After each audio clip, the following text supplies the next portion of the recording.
o esplendor da verdade brilha em todas as obras do Criador, particularmente no homem criado à imagem e semelhança de Deus. É a verdade que ilumina a inteligência e modela a liberdade do homem, e assim, o homem é levado a conhecer e a amar o Senhor. Com essas palavras de nosso querido São João Paulo II, em sua encíclica Veritatis Splendor, nós iniciamos este que é o nosso último encontro dessas nossas breves reflexões sobre a verdade na modernidade. Depois de nós termos ouvido sobre o conceito da verdade, ao longo da história e todas as suas implicações, depois de refletirmos sobre a condição do cristão entre a mentira e a verdade, encerrando esse encontro, vamos brevemente falar sobre a verdade que deve ser objeto de nosso amor, de nossa busca e de nossa conquista.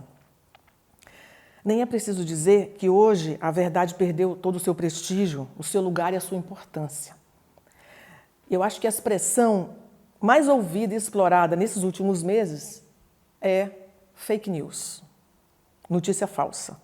Até outro dia, acredito que nem todo mundo, quase ninguém sabia o que significava isso em inglês. Mas será que quando se fala em fake news, existe realmente uma preocupação com a notícia genuinamente verdadeira? No fundo, não importa mais saber se é verdade ou mentira, importa que seja notícia. Importa, acima de tudo, que acreditem nela. Nós estamos sob o império da mentira nos dias de hoje, infelizmente, é preciso dizer.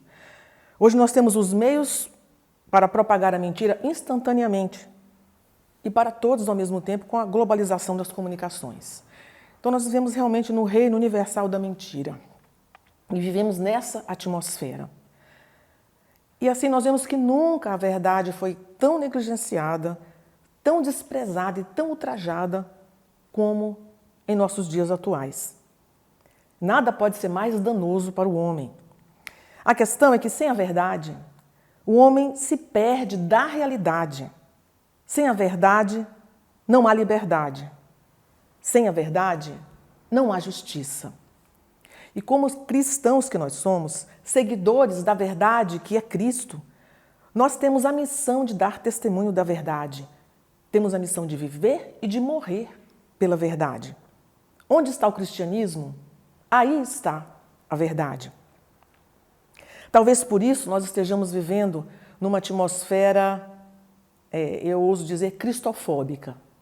Talvez a expressão seja forte, talvez cancele esse vídeo. Mas é isso que nós estamos vivendo, essa é a realidade. Nós vemos que ela não deixa de espelhar exatamente o que nós estamos passando. Nós assistimos hoje ao banimento dos valores da cultura judaico-cristã no mundo contemporâneo. Justamente essa cultura que preza pela verdade. Temos hoje a cultura da morte contra a cultura da vida. De um lado, o aborto, a anarquia, a anomia, o libertinismo, o desrespeito aos direitos fundamentais do indivíduo, o culto à feiura, a desordem, a corrupção e a mentira.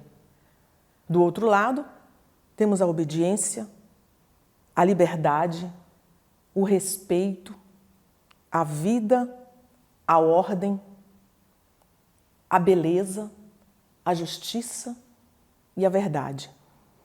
Estamos vivendo numa sociedade que, obviamente, isso já é notório, nega o transcendente, nega o sobrenatural. Não há mais espaço para Deus.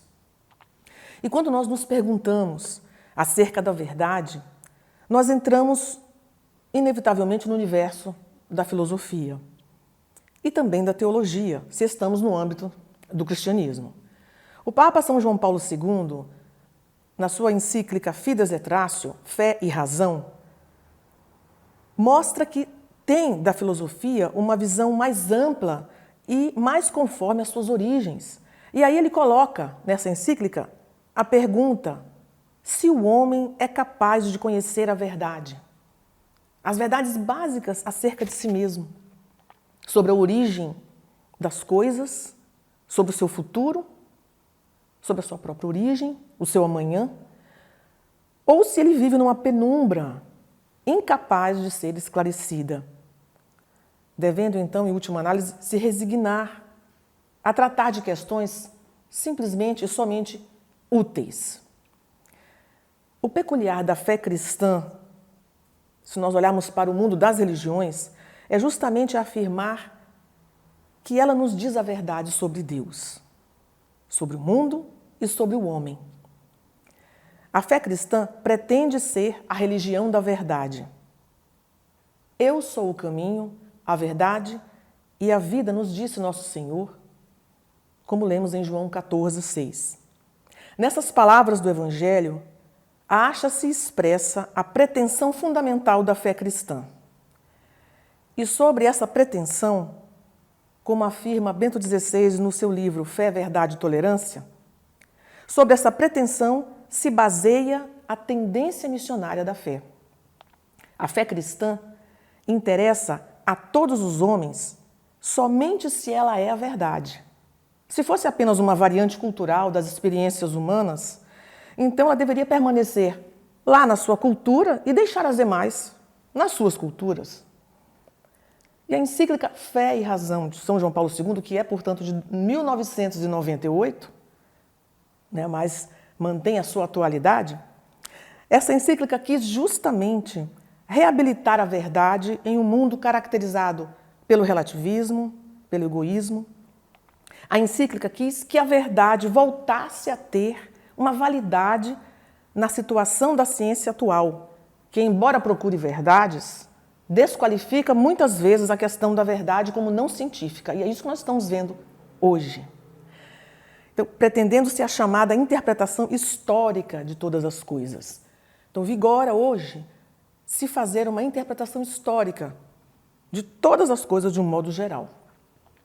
Essa forma de praticar a ciência vai propiciando a imunização perante a verdade. A pergunta sobre até que ponto um determinado autor disse a verdade é uma pergunta hoje não científica, diz Bento XVI. Por quê? Porque sai do âmbito do provável e do demonstrável, regressando àquela ingenuidade do mundo pré-crítico. Assim também a leitura da Bíblia, continua Bento XVI, é igualmente neutralizada. Podemos explicar quando e sob quais condições e circunstâncias apareceu um determinado enunciado bíblico e como ele se enquadrou na história, o que, em última análise, não os afeta de modo nenhum. Atrás desse tipo de interpretação histórica está claramente uma filosofia, uma atitude fundamental diante da realidade que nos diz: é um absurdo perguntar sobre o que são as coisas, porque apenas podemos perguntar o que é que conseguimos fazer com elas. Então, não se trata mais da verdade, e sim da praxis, do domínio das coisas para a nossa utilidade. Mas contra essa limitação do pensamento humano se levanta a seguinte questão: o que é realmente útil? E para que nos é útil? Nós mesmos, para que existimos? Eu não posso colocar essas questões debaixo do tapete, Nessa atitude moderna se nota com clareza tanto uma falsa humildade como uma falsa arrogância. Ainda estou dentro do livro do Bento XVI, Estou usando bastante ele nessa palestra, Fé, Verdade e Tolerância. Então ele diz que nessa mentalidade, nessa atitude moderna perante a verdade, existe uma falsa humildade e uma falsa arrogância. A falsa humildade que nega ao homem a capacidade de conhecer a verdade, e a falsa arrogância com a qual o homem se coloca acima das coisas e acima da própria verdade, ampliando assim o seu poder e pondo como meta do seu pensamento o domínio sobre o mundo. Eu entendo que essas palavras que eu estou dizendo aqui, tanto de São João Paulo II quanto de Bento XVI, elas estão fazendo uma leitura da realidade que nós estamos enfrentando nesses dias. São como que uma explicação, literária no texto do que nós estamos vendo. Nós podemos ir visualizando, à medida que vamos ouvindo essas palavras, desses papas, que realmente é isso que está acontecendo. E ele continua, mesmo na literatura, nós vemos que a questão sobre a verdade é eliminada. Por quê? Porque não é científica. Essa foi a noção que se que se criou, que o mundo moderno trouxe. A verdade não é científica. Existe uma frase que ele cita também de um famoso pensador, Umberto Eco, no seu romance de muito sucesso, O Nome da Rosa, que inclusive se tornou um filme também famoso. Nesse livro, Umberto Eco diz o seguinte: a única verdade é aprender a libertar-se da paixão doentia pela verdade. Então ele cita aqui esse texto, né, que um crítico usa para falar que mesmo no mundo literário a verdade vem sendo eliminada, né? O princípio para essa inequívoca renúncia à verdade se encontra no que foi chamado pela filosofia e pelos estudiosos da cultura filosófica de virada linguística. E aqui existe um problema. Em síntese é o seguinte: nós não podemos atingir o que está por trás da linguagem e das suas imagens. Assim, o que se denomina pensamento é apenas uma linguagem. Assim, a crítica histórica da modernidade renunciou à questão da verdade. Hoje, a verdade não pode ser descoberta para além do texto. É isso que a virada linguística trouxe. Tudo hoje é uma questão de linguagem, é uma questão de palavras. E eu não consigo ir além disso. Existem apenas posições ou propostas de verdades que são rivais entre si, como que numa feira de visões de mundo. E aí cada um tem que defender o seu discurso, né? Essa sua verdade através do seu discurso que proclama aí abertamente.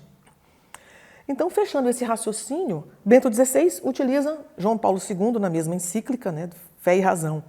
E ali observa o seguinte, aplicando, veja bem, agora que nos interessa diretamente, a virada linguística à questão da Sagrada Escritura.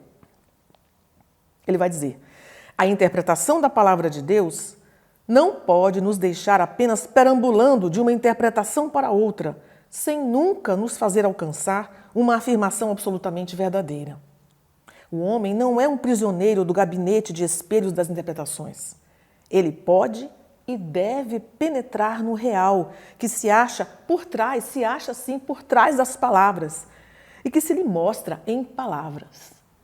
Então, praticamente se destruiu e se reduziu o real e a verdade a uma questão de palavras, de interpretações, a uma questão que se fecha na linguagem.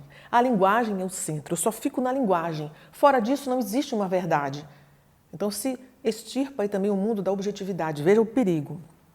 Porque assim é mais fácil o convencimento das pessoas acerca da mentira. Isso tem, claro, um propósito. Hoje existe a compreensão de que, acima das decisões da maioria, não pode existir nenhuma outra instância. E nós vemos que mesmo Platão, quando trata, né, os filósofos da era clássica, da filosofia grega, quando tratam da questão política, eles mesmos compreendem que a democracia é o pior, né, dos modos do regime de governo. Mas, dependendo da situação caótica em que se encontra uma sociedade, ela é necessária, ela é o que pode resolver naquele momento, mas ela não é o ideal, né? E isso tem a ver com o que nós estamos refletindo agora, né? Mas agora existe o império do que a maioria pensa. Então, e nós sabemos que a maioria, né, o consenso não é garantia da verdade. Não é porque todos estão há muito tempo dizendo a mesma coisa que isso se torna uma realidade por causa disso, né? Isso não faz parte da essência da verdade. E Bento XVI vai dizer: uma maioria acidental se torna um absoluto, pois o absoluto, o irrevogável, volta agora, então, a existir. É isso que dá existência para algo se tornar realidade. Nós estamos expostos ao domínio do positivismo e, portanto, à absolutização acidental. Mais ainda, vai dizer ele, estamos submetidos ao que é manipulável.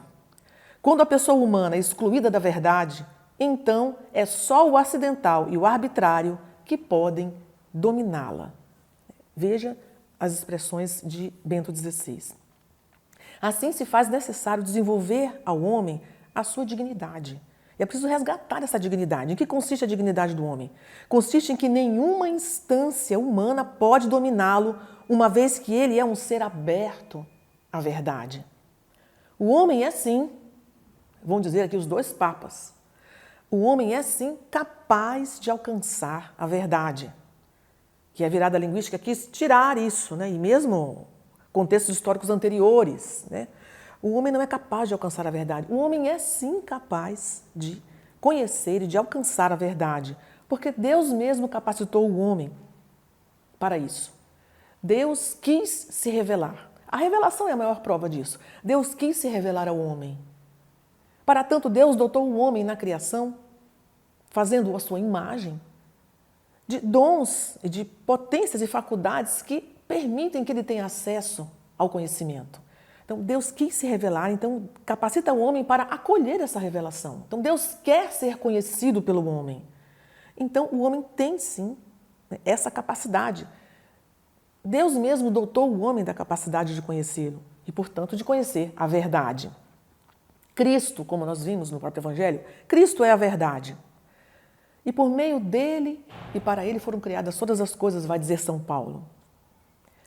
Bento XVI costumava repetir muito nas suas catequeses, nas suas homilias: onde Cristo não está, não há realidade. Nada é real sem Cristo. Onde Cristo está, por outro lado, aí eu tenho a realidade, porque Ele é a verdade. Ele é que dá ao real a sua possibilidade de ser. Porque a realidade é o trono da verdade. Quando nós escapamos da verdade, nós escapamos necessariamente da realidade. Vemos que o texto bíblico diz que Cristo é o caminho, é a verdade e é a vida. Isso é Cristo. E é por isso que nós somos cristãos. Nós não somos cristãos porque Cristo faz milagres. Nós não somos cristãos porque Cristo disse, deixou e continua dizendo para nós belas palavras. Ora, Mahatma Gandhi também disse belas palavras. Martin Luther King também disse belas palavras, apenas para citar dois. Não, nós somos cristãos porque Jesus Cristo é Deus. Jesus Cristo é Deus. E isso faz toda a diferença. Quando nós compreendemos o que é isso e aceitamos essa verdade, isso faz toda a diferença. Hoje a visão de mundo, isso não é de hoje, né? Mas hoje isso está acentuado. Ela é antropocêntrica, mais antropocêntrica do que nunca foi antes. Só que se eu crer que existe um Deus, é claro que eu deixo de ser o centro. Porque se Deus existe, Ele é o centro, porque Ele criou todas as coisas, Ele mantém todas as coisas na existência. Deus criou o universo. E a própria lógica já me indica que Deus é o sentido de tudo. Porque o sentido da coisa não pode estar nela mesma, tem que estar fora dela. Então, por isso que é preciso descartar Deus dessa história, para que eu volte a ser o centro. O homem precisa ser o centro, então precisa deixar Deus de lado. Mas acontece que descartando Deus, sai de cena junto com ele a verdade. Sai de cena junto com Deus a justiça. Sai de cena a liberdade, o sentido das coisas e o sentido da vida. E por isso que se vive essa anarquia. Então, numa notícia se diz isso, na outra se diz aquilo. Então, isso é fake news, isso não é fake news. Né? Não importa, importa o que vai convencer mais a pessoa. Né? E isso tem sempre um propósito por trás daqueles que são os propagandistas. A verdade saiu de cena. O que entrou no lugar dela? A propaganda. Né? A propaganda substituiu a verdade. O grande problema quando nós tiramos Deus de cena com todas as consequências é que, como diz Chesterton, quando se deixa de acreditar em Deus, não se acredita em mais nada. E com isso se pode acreditar em qualquer coisa. Né? E realmente, às vezes, parece que qualquer coisa é mais crível do que a verdade cristã. E há algum tempo, já faz alguns anos, eu ouvi uma notícia, acredito que foi pela televisão mesmo, uma entrevista que alguém fazia com um cientista, não me lembro qual era a área dele, mas era um cientista, um pesquisador muito famoso, PhD, ateu, né? E na entrevista, claro, que tocaram na questão de Deus, né? E ele disse que é um absurdo ainda se ficar nesse infantilismo, né? Nessa questão primária, rudimentar, de crer em um Deus que faz milagres e que vem, que resolve a minha vida e que me criou e que eu tenho que me submeter a ele em obediência e dependência. Então ele julgou isso um absurdo. Mas num dado momento da entrevista, no final, a jornalista perguntou para ele de onde ele tirava a força dele, a tranquilidade, porque ele tinha que ter um refúgio, ela dizia para ele, né? E aí ele pegou assim, colocou a mão dentro do seu paletó e tirou dali uma pequena pirâmide de cristal. E disse assim, minha força eu tiro dessa pirâmide energizada, que eu energizo sob o sol, né, pelo menos 2 horas. E ela é que me dá a minha tranquilidade, a minha força, sabe? Eu não tiro ela do meu bolso. Eu, inclusive, vim com ela para essa entrevista, faço também as minhas conferências, vou diante de discussões e desafios que são colocados para mim, em debates, eu sempre levo essa pirâmide comigo. Então, veja, né, como Chesterton estava certo, né? O homem não acredita em Deus não dá para acreditar, né? Mas numa pequenina pirâmide, um objeto que foi fabricado pelo homem, nisso eu acredito, isso é a minha força. Né? Eu não me desligo disso de jeito nenhum, né? Então, é a esse ponto que chega o homem sem Deus. Ele perde as referências, né? É muito curioso isso, né? Os grandes discursos hoje que nós ouvimos colocam, evidentemente, a ciência no lugar de Deus. Colocam também a ciência no lugar da verdade. A ciência tem a última e definitiva palavra. Mas, na verdade, não é assim, né? Nunca, na verdade, foi assim e não vai ser, porque a ciência experimental, ela depende da experiência. Então, uma descoberta vale até que ela seja superada pela próxima descoberta.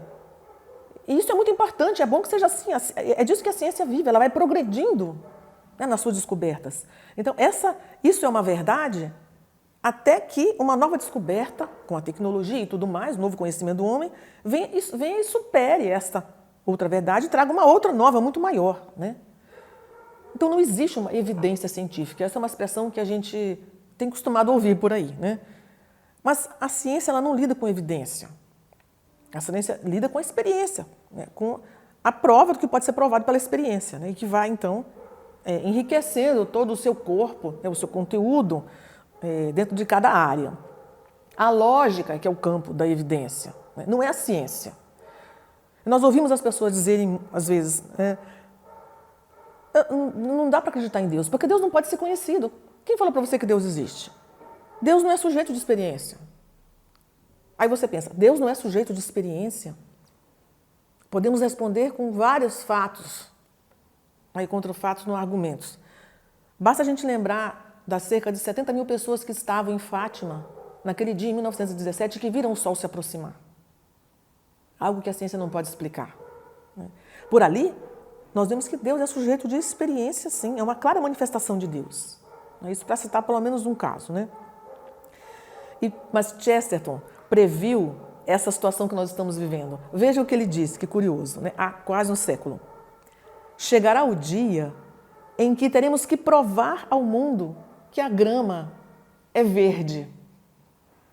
E esse dia já chegou, né? Nós estamos vivendo esses dias. Não somos nós que temos que provar a existência de Deus.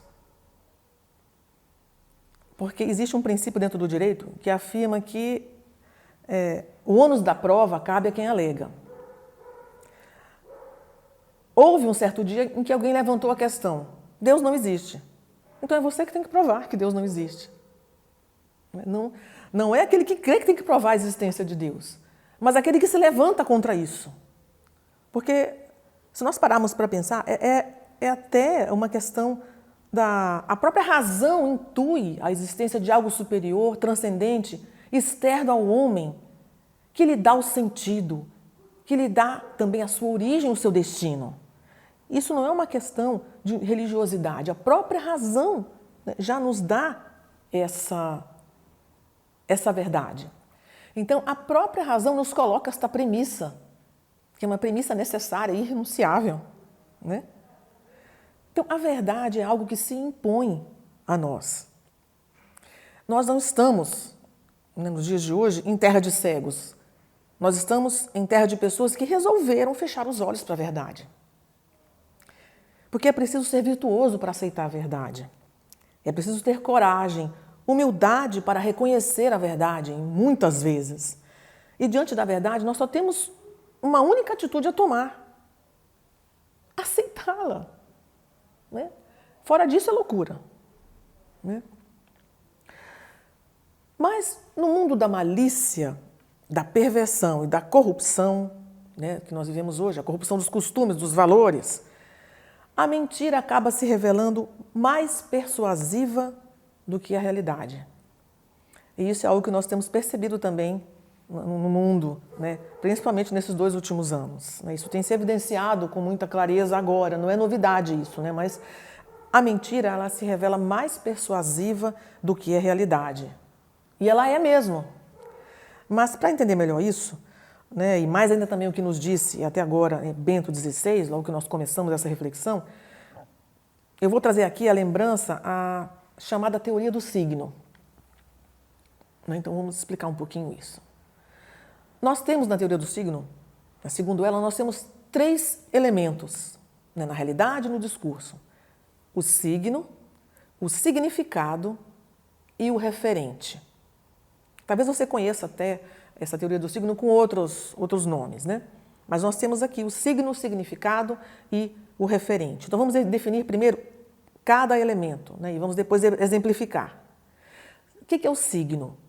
Signo é um elemento visual ou acústico, quer dizer, é algo que você vê ou que você ouve e que serve para substituir o pensamento e indicar algum significado. O significado é um conjunto desses signos. Em geral, os signos são palavras, né? Já facilita para nós aqui. Então, o significado é um conjunto desses signos que explicam a intenção com que o signo foi usado. Né? O significado que a pessoa que está falando atribui, né, a esse signo. Né? Então, o significado ele é o conjunto de signos que vai dar, então, a intenção, a explicação de como esses signos ou essas palavras estão sendo usadas. E, por último, o referente é a coisa mesma, é o fato do mundo real ao qual aquilo se refere, né? Tanto o significado quanto o signo. Então, vamos dar um exemplo, né, depois do conceito. Por exemplo, né, eu tenho a palavra árvore, a palavra, né? Você leu a palavra árvore. Então, essa palavra aqui escrita, árvore, é o signo. A definição de árvore que você encontra no dicionário é o significado desse signo. Né? Então, exemplo, palavra árvore. Eu tenho aí o signo.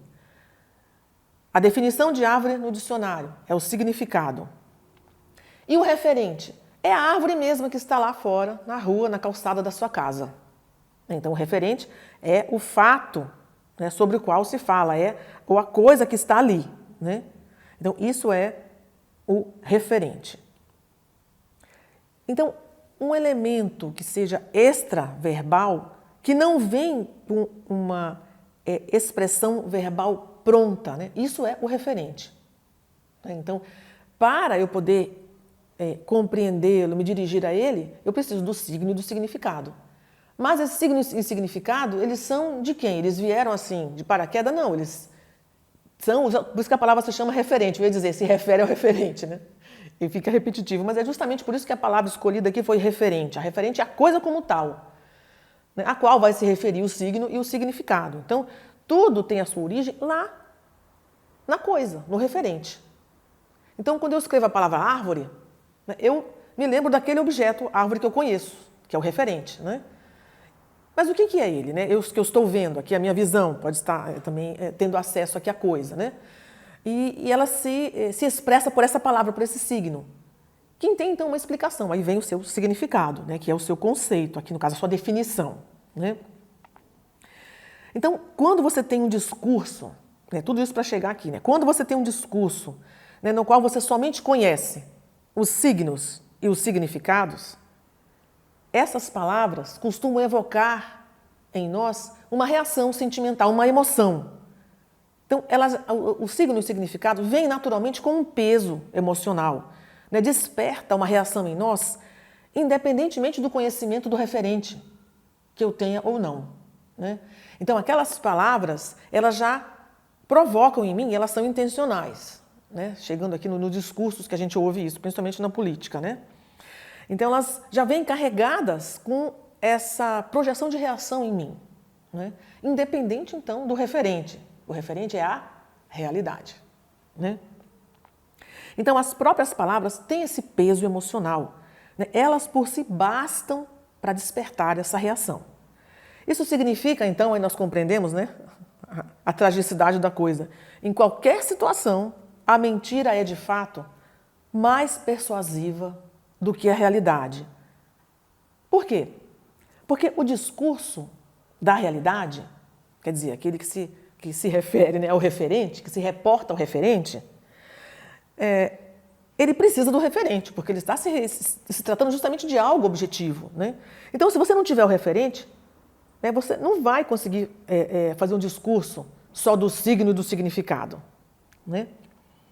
Agora, no discurso em relação aos políticos, né, que a gente vê, por exemplo, né, alguns deles, né, que a gente vê mais na atualidade, eles são desprovidos do referente. Eles não têm um apoio na realidade, né?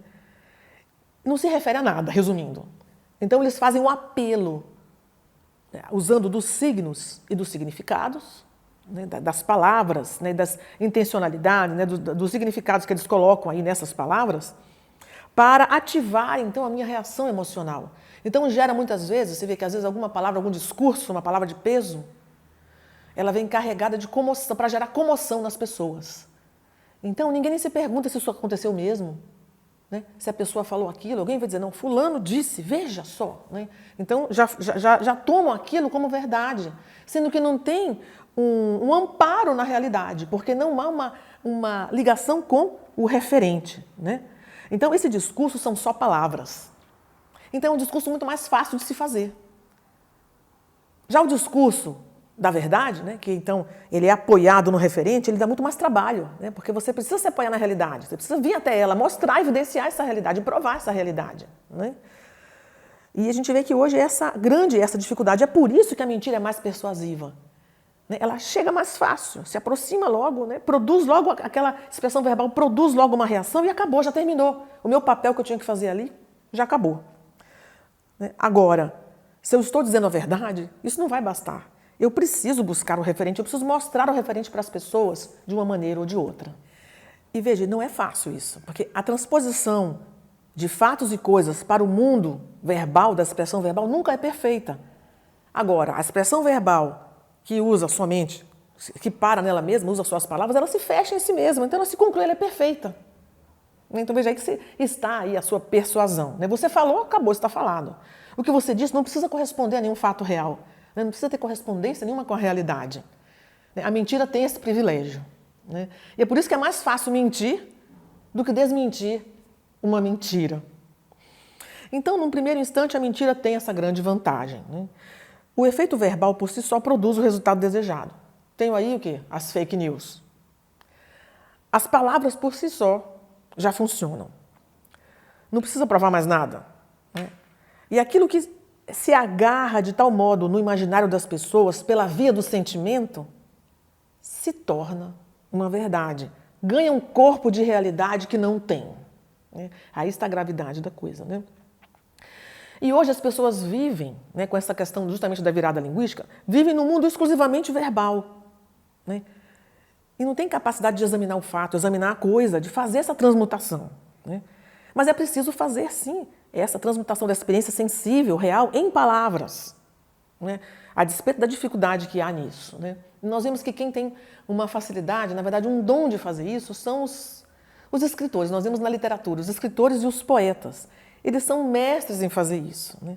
A maioria de nós só consegue expressar em palavras o que já foi escrito em palavras. Mas o poeta não, né? O escritor, ele tem esse dom. E daí vem a sua originalidade, de partir do fato, ele transmuta o fato em palavras, né, com essa facilidade, né? Então eu preciso ter essa vivência real, concreta, para transpor em palavras. E o escritor tem essa função de dizer aos outros, né, aquilo que eles não conseguem dizer. da realidade, né? E essa é a beleza dessa arte, né? Da arte da escrita. Nós precisamos, então, entrar no mundo da realidade, né? Isso é muito sério. Precisamos entrar. Voltar ao mundo da realidade. Veja, tudo é, então, um jogo de linguagem, em suma. Esse foi um dos grandes danos, né, dessa virada linguística, justamente de que Bento XVI tratava, né, trata aqui no livro, que nós mencionamos agora há pouco. É que acontece que a palavra não modifica a realidade. A palavra somente apreende a realidade. É por isso que no discurso da verdade nós partimos do referente.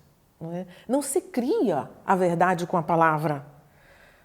A palavra já pressupõe, ela é vamos dizer, é um segundo momento, né? É um passo segundo em relação ao referente, né? Então ela vem para expressar o signo e o significado, eles dependem do referente. Eles existem por causa do referente. Mas com essa questão do jogo da linguagem, isso se destruiu completamente, né? Mas é preciso lembrar, então, repetindo, que a palavra não modifica a realidade, ela só apreende a realidade. Só a verdade cria a realidade. É por isso que nós dissemos ali, né, há uns minutos atrás, né? A realidade é o trono da verdade, né? Porque a verdade é que cria a realidade. Né? Mas no Brasil, a gente vê nesse momento, né, não só no Brasil, mas principalmente aqui, o verbalismo, né, é algo incrível, né? E engana muito as pessoas, né? Isso tem uma relação muito forte com a questão da mentira, da fake news hoje em dia, né? Hoje as palavras valem mais do que as coisas. As palavras hoje valem mais do que a realidade. As palavras, elas entram no imaginário, no sentimental do ouvinte, né?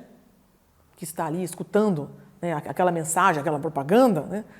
De tal modo que, ainda que se apresente diante da pessoa as provas de que não é assim, não adianta mais nada.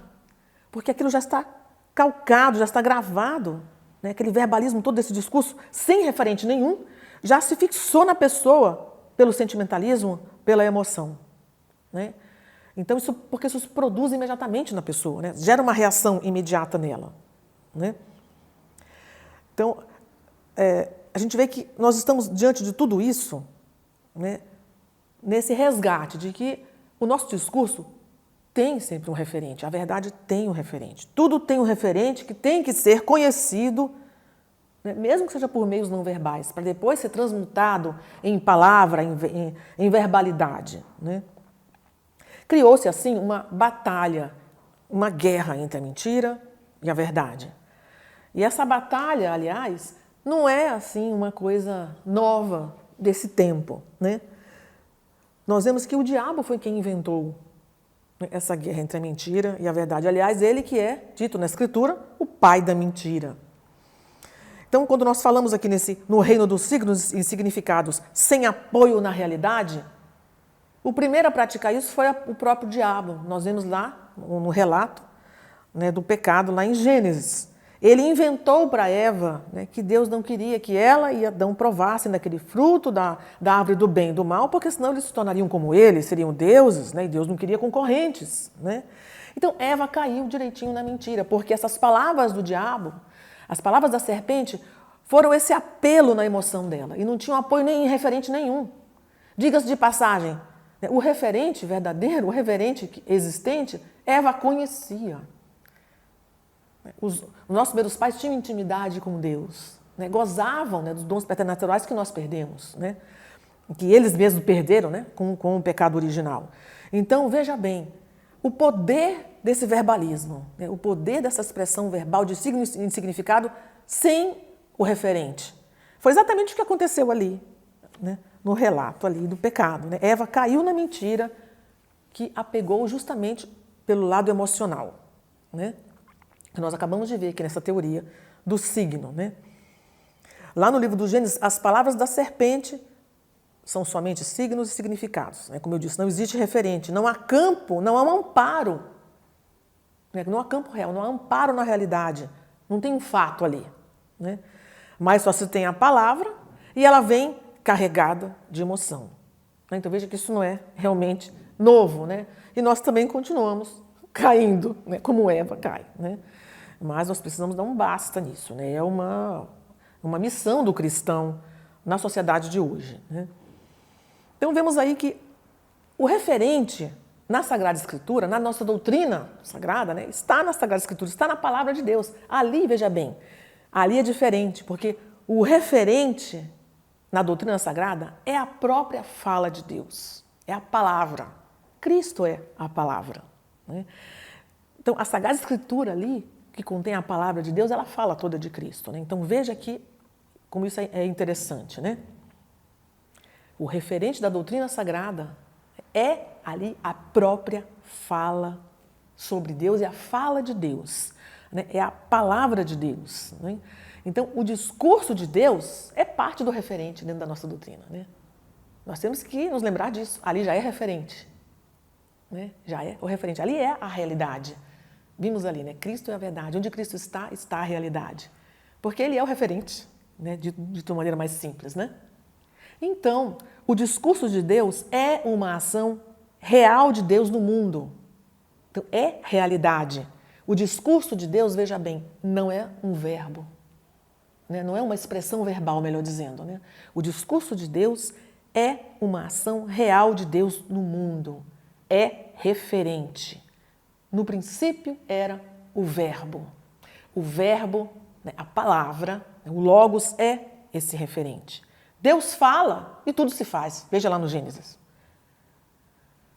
Quando Deus fala, naquela palavra, Ele produz a realidade. Então, é um plano diferente de discurso. Por isso que o próprio discurso aqui já é, em si, o referente.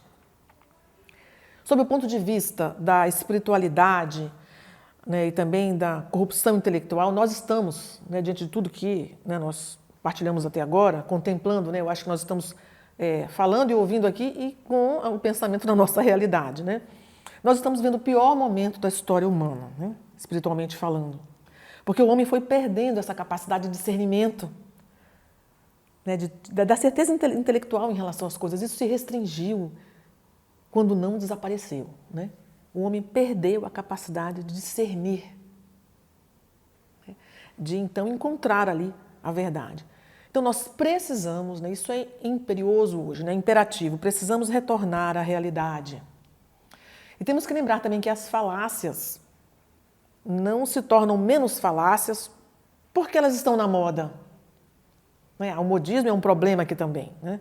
Não, o certo é certo, mesmo que ninguém o faça, continua sendo certo, né? Por isso que eu preciso desse retorno à realidade para eu resgatar a minha capacidade de discernimento, de poder perceber que o certo é certo, mesmo que ninguém o faça, e o errado é errado, mesmo que todos se enganem com ele e todos vivam imersos, né? E vem a questão da maioria problemática, né? Mesmo que quase todos vivam nesse erro, né? E o problema de você tirar a verdade está justamente aí. Se eu não tenho, né, o referente, né, se eu não tenho a verdade, eu não tenho também como discernir entre o certo e o errado, entre o bem e o mal. Não existe bem, não existe mal. Na verdade, hoje não existe certo nem errado, né? Então veja como realmente essa questão da verdade é muito grave, né? Não é uma questão teórica, nem de discurso, né? Já que estamos falando de discurso, né? E de religiosidade, né? De religião. Não, é algo grave realmente, que tem os seus pés fincados na realidade que nós estamos vivendo hoje, né? Dissemos também que a verdade, se ela não existe, eu não consigo também encontrar a justiça, porque não existe justiça sem verdade. Elas são interdependentes, né? Onde não há verdade, não há justiça. E nós vemos que a Sagrada Escritura faz uma comparação, ela vê a justiça como sinônimo de santidade. O homem justo na Sagrada Escritura é o santo, é o homem justo, então aquele que vive pela verdade e para a verdade. Em João 8,32, nós vemos nosso Senhor dizendo: conhecereis a verdade, e a verdade vos libertará. Então, por isso nós dissemos no início, onde não há verdade, não há liberdade.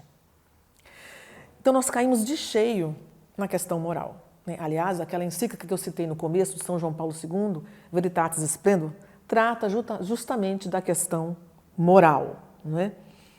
Então, eu não posso falar em liberdade onde não há a verdade, né? Porque eu não tenho como determinar essa linha divisória que eu dizia agora há pouco, entre o certo e o errado. Essa linha, que às vezes é até tênue, ela desaparece, fica numa zona gris, eu não consigo enxergar. Eu vou perdendo os paradigmas. E onde não tem essa diretriz, eu não posso falar em liberdade. Eu posso falar em outras coisas que se chamam liberdade, né? Mas não o conceito para a teologia moral do que é a liberdade, né? Que é a capacidade, a faculdade do homem de fazer o bem, né? Que se confunde muitas vezes com livre-arbítrio, né? Que é o poder que Deus me deu de escolher. Eu vou decidir na minha vida, escolher entre o bem e o mal, né? Então, mas é hoje que nós assistimos isso. A liberdade foi caçada. Falamos tanto hoje na falta da liberdade de expressão. A liberdade de expressão vem sendo restringida, né? E muitas vezes nem é tão veladamente, né? Mas como eu disse, como some aí a capacidade de discernir, não se vai percebendo isso. E quando uma voz ali se levanta no deserto para gritar isso, ela é que é acusada, muitas vezes, de estar tendo uma postura totalitária, né? Exatamente o contrário, né? Mas faltando a verdade, falta a liberdade. Então, os direitos individuais e fundamentais, inalienáveis, indisponíveis do indivíduo, eles ficam fragilizados, né? Eles sofrem com isso, porque podem se desintegrando aos poucos, né? A moral fica ferida, e quem sai perdendo com isso é a vida mesmo, é a vida humana, né? A moral cristã não é um conjunto de regras pode e não pode, né? A moral cristã existe para garantir ao homem a liberdade que Deus lhe deu. Como eu vou viver para preservar a minha liberdade? Então, tem aqui uma orientação para que você permaneça livre e feliz, né? Com responsabilidade, assumindo a maturidade, né, da sua vida, né? Então, isso vai se perdendo, afeta diretamente a vida, né? A moral está a serviço da vida, né? Isso é que é o verdadeiro cristianismo, né? Bem, e diante disso, nós temos que dar, então, uma resposta, né? E o cristão que está imerso nessa situação precisa mergulhar na verdade e precisa também assumir e agir com veracidade, como nós ouvimos na segunda palestra, né? A verdade tem que encaminhar o cristão para a virtude, né? A virtude é que entra como um papel fundamental, né? O cristão, pelo fato de ser cristão, se ele for autêntico cristão, naturalmente, ele é obviamente, amante da verdade. O cristão é, naturalmente, amante da verdade. Então, por isso, ele deve ser veraz em tudo o que ele é e em tudo o que ele faz. Mas, como diz Santo Agostinho, num opúsculo, uma pequena obra dele denominada Contra a Mentira, lá ele diz: a mentira deve ser evitada pela verdade, conquistada pela verdade e aniquilada pela verdade. Então, esse é o papel do cristão. Agir, como nos diz aqui Santo Agostinho. O cristianismo prega o valor infinito daquilo que aparenta não ter valor.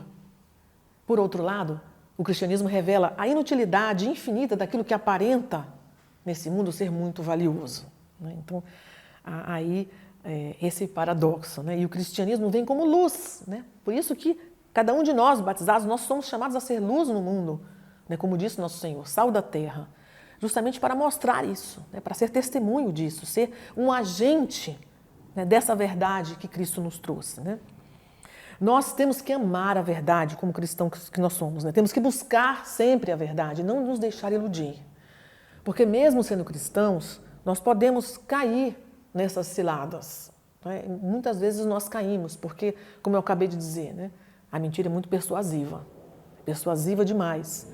E se nós não estivermos atentos e com uma vida virtuosa, nós não vamos perceber, né? Então, nós temos que buscar essa virtude para conservar, justamente, como disse no começo aqui São João Paulo II, a nossa capacidade de reconhecer a verdade onde quer que ela esteja. Então, assim, nós concluímos que, a despeito das nossas boas intenções, da nossa boa fé, é muito fácil cair na mentira, porque ela é mesmo envolvente, persuasiva, é astuta como o seu pai. Para tanto, nós precisamos cultivar as virtudes cristãs em nossas vidas, em meio a essa batalha espiritual, né, que nós vivemos, também em meio a essa guerra cultural em que nós estamos mergulhados. O cristão autêntico não é covarde, não é pusilânime. Ele é corajoso, porque enfrenta com ousadia profética os desafios deste mundo, porque sabe que não está só. E também segue as palavras de nosso Senhor. Coragem, eu venci o mundo. Nós somos chamados a abraçar a vida cristã, encarnando a heroicidade das virtudes, que é característica dos santos, como nós sabemos, que é, em última análise, a nossa vocação. Santo Agostinho nos diz que a verdade é a castidade da alma. Veja a beleza dessas palavras. A verdade é a castidade da alma. A verdade, então, exige uma busca autêntica para nós superarmos o ceticismo, o relativismo, mas também a irracionalidade e o fanatismo. Essas palavras são de Bento XVI. Fé e razão se complementam nessa busca para chegar pelo menos a fundar uma ética que reconheça a dignidade inviolável do ser humano e possa aproximar culturas e religiões, autoridades e cidadãos, crentes e não crentes. Então, essa é uma missão do cristão, né? Nós podemos dizer que nós estamos realmente à beira de um precipício ético e moral evidente, né? É notório. E na beira de um precipício só existe uma coisa a se fazer para seguir adiante: dar um passo para trás, senão eu caio no precipício. Então é preciso resgatar a verdade, precisamos voltar às raízes, precisamos agir em prol de uma recolocação do valor do cristianismo no mundo de hoje. Como afirmava uma teóloga alemã, infelizmente muito pouco conhecida, já falecida, faleceu há quase 2 anos, Jutta Burggraff, ela era da Universidade de Navarra, né, mas era alemã. Ela diz que Deus não é inimigo da liberdade, muito pelo contrário, Ele é o seu criador, o seu grande amigo e protetor. A nossa liberdade é um dom seu. Somente haverá liberdade onde houver a verdade. E hoje a liberdade se encontra em grande risco. A liberdade de expressão não está somente ameaçada, como nós já falamos, ela está sendo tolhida. E se você ataca a tradição judaico-cristã, você ataca a verdade. Como consequência, você fragiliza a dignidade da pessoa humana, fragiliza a liberdade individual. Nós até há pouco tempo estávamos vivendo imersos na cultura do relativismo. Mas agora parece que não é mais isso, não.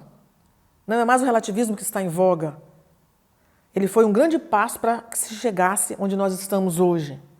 Podemos dizer que nós estamos lutando agora contra o absolutismo opressivo e intransigente. Não se aceita mais o diálogo. Não há mais liberdade realmente, né?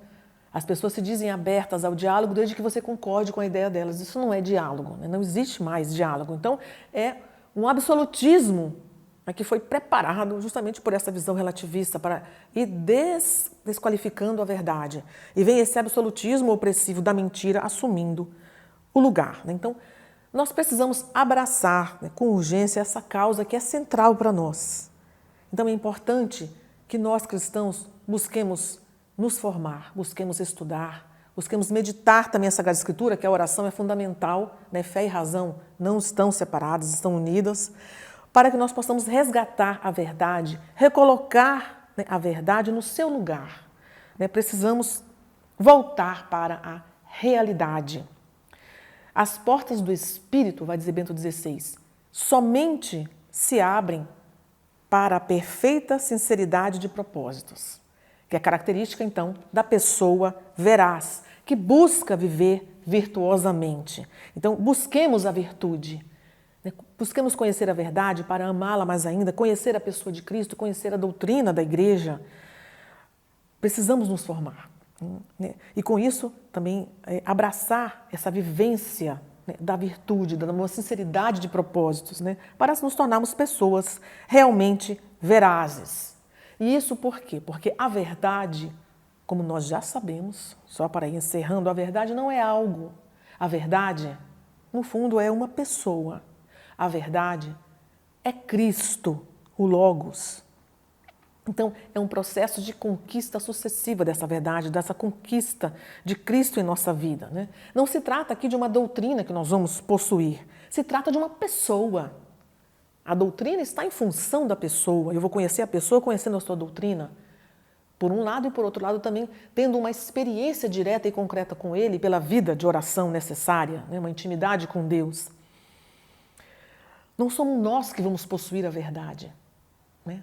Não somos nós que possuímos a verdade. É a verdade que nos possui. Que então, conhecendo a verdade, nós nos apaixonemos por ela, a fim de sermos tomados por ela e assim possamos viver pelas coisas que não passam, abandonando todas as coisas que passam. Né? E vamos assumir aí, abraçando essa vida em plenitude, em abundância, abraçar a verdade. A verdade é como, vai dizer Jesus, né, quando fala do reino dos céus, a verdade é aquele tesouro escondido no campo que um homem, ao encontrá-lo, vende tudo. Que nós possamos, então, encontrando a verdade, tenhamos, né, a vivência da coragem, possamos agir com coragem e alegria para vender tudo aquilo que nós temos. E assim, comprando aquele terreno, nós nos deixemos possuir amorosamente por essa verdade, que é Cristo. Bendito seja o nome do Senhor, agora e para sempre. Obrigada.